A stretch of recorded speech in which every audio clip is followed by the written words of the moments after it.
Hey guys, let's talk about last night's episode of Beauty and the Beast. And Vincent finds out that he only has two more beasts to kill. And he's very excited about this. Why? Because it means he can get back to Catherine. And he finds out that this beast is a first generation, which means he has like the same prototype that Gabe had. And Gabe, of course, finds this out and he wants to flatline Kurt Windsor and he wants to bring him back to life.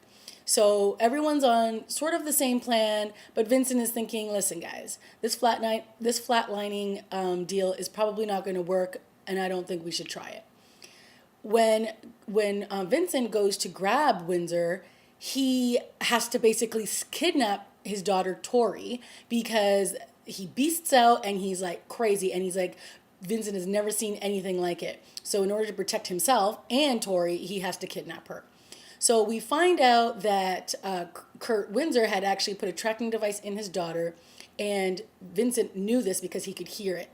And he actually wanted Kurt to find him so that he could trap him and kill him. So unfortunately for Vincent, Catherine finds out where they are and she comes looking for them and falls into the trap, and Vincent basically has to save Catherine's life instead. So they all go back to JT's loft and they lure Kurt back to where they are. And Gabe decides, listen, this is the only way we can try to save you. If you don't help us out, like we're basically going to kill you anyway. So they strap him down to this table, and as soon as he starts to flatline, he beasts out.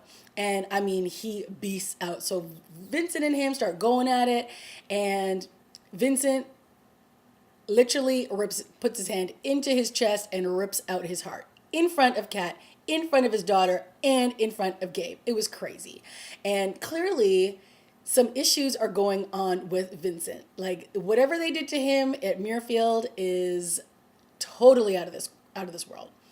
Now there's one thing that when Tori and Vincent were alone in the woods, he was hugging her and all of a sudden his eyes flashed over and they went into kind of like that beast mode, and he had this weird look on his face. So it was kind of like, what was that about? And we don't really know, but we know that he had some kind of like an energy surge through him or something like that. So once he kills the father, the daughter obviously goes home, and when she looks into the mirror, all of a sudden her eyes gloss over and she is a beast. What? So she inherited it. Like obviously he had a baby, and she's part beast now. Like what? This is going to be crazy. Like I was not expecting that to happen, and it was a very interesting thing that they brought up, because does this mean that if Catherine and Vincent have a child, it will be half beast? Is it only a beast because it's first generation? Like what does it mean? And why is she only a beast now? Like what does it all mean? Crazy. Will this become a problem for Catherine and Vincent? Will he have to train her? So many questions. My mind was going crazy at the end.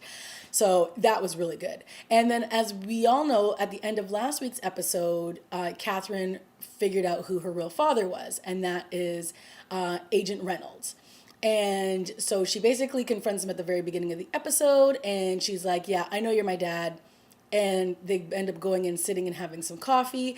And, he's playing it off really nice, and he basically tells her that when he loved her mother, and then they broke up, and by the time that she found out she was pregnant, they were already done and she had already moved on to her dad. And so that he basically said he would stay away until her 18th birthday, and then that on her 18th birthday or around that time is when her mother died. So she was already dealing with the trauma with her mom, and so he didn't want to complicate her life even more and reveal who he was. So a part of me is wondering, okay, did he wait because he didn't want to uproot her life, or was he also tracking Vincent at the time, because obviously Vincent saved her life when she was 18, and has he known this whole time that Vincent's been around? Like very interesting to know. So more questions there. And he was playing it off like he was, he's here for her and he wants her to call him dad, and like it was a bit much. And, he's playing Mr. Nice Guy. And I don't know how much of that is pretend and how much of that is him trying to get her to soften up and then like throw those jabs, you know what I mean, obviously. And he's throwing in like, are you in a relationship? Like, can you trust him? And all this kind of stuff. So, he's fishing for information big time.